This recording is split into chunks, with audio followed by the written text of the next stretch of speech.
صباح الخير عليكم حبايبي، يا رب تكونوا بخير. النهارده هنعمل مع بعض وجبه فطار مكونه من 3 شرائح لانشون فراخ، قطعه جبن فلامنك عشان بيكون قليل الدسم عن الشيدر او الرومي، طماطمايه، 3 شرائح كابوتشي، رغيف فينو بالدقيق الاسمر والرده. وهنعمل مع بعض ان شاء الله المخبوزات دي يوم الثلاث. كوبايه عصير برتقان لامار عشان ما نجيبش البرتقان ونبتدي نعصر ونتعب ونضيع وقت، وعشان خاطر الولاد.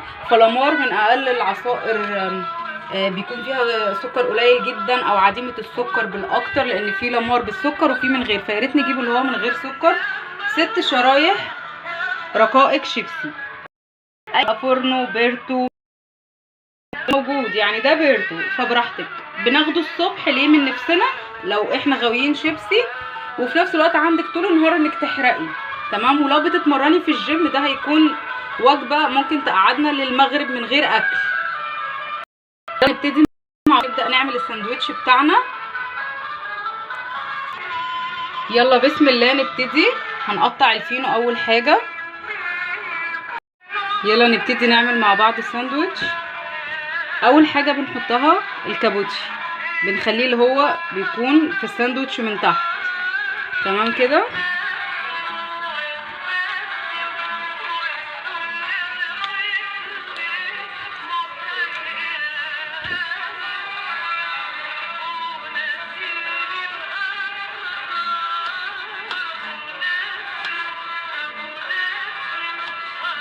طماطم،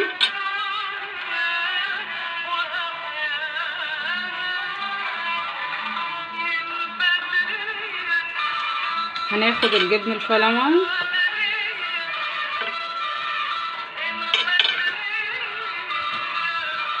تمام كده.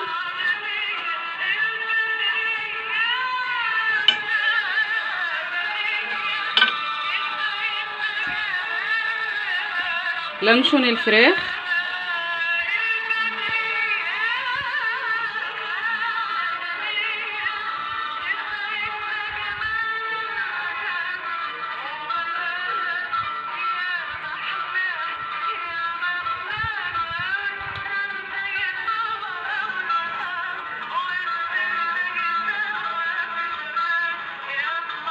تمام كده.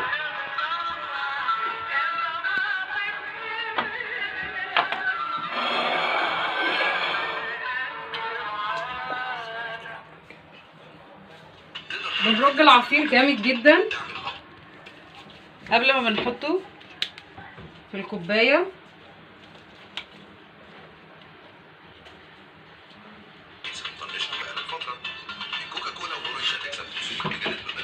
نبتدي نحط العصير،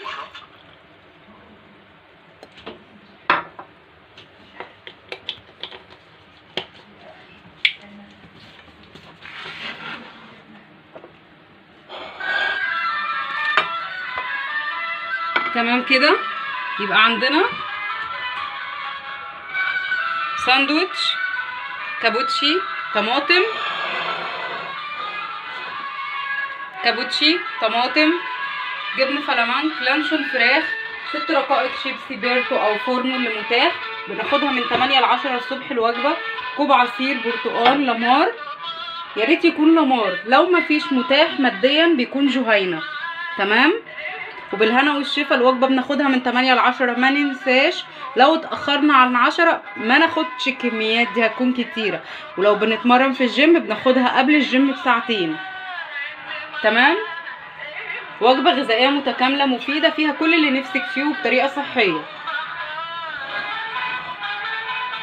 بالهنا والشفا، يا رب تكون عجبتكم. يا ريت كومنت لو في حاجه ما عجبتكوش، ولايك وسبسكرايب للقناه، ودمتم بصحه جيده.